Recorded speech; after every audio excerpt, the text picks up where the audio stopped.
Rocky! Rocky! Alright, first ready? Trainers ready, set, go! First round, first go. Followed by Jesse. Second ball for Rocky.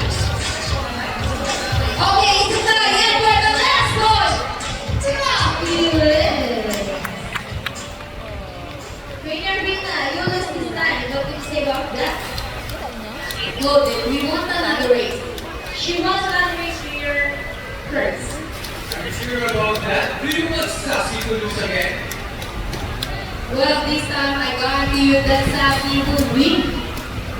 So what race do you have in mind? I'm thinking about the ring race. What's the ring race? The first bird who can drop 3 rings into the bowl, the fastest is the winner, and that is the ring race. So, the ring race is shocking. Remember guys that boys are getting 1 point, so girls, let's cheer for Sassy to win this time. Will we do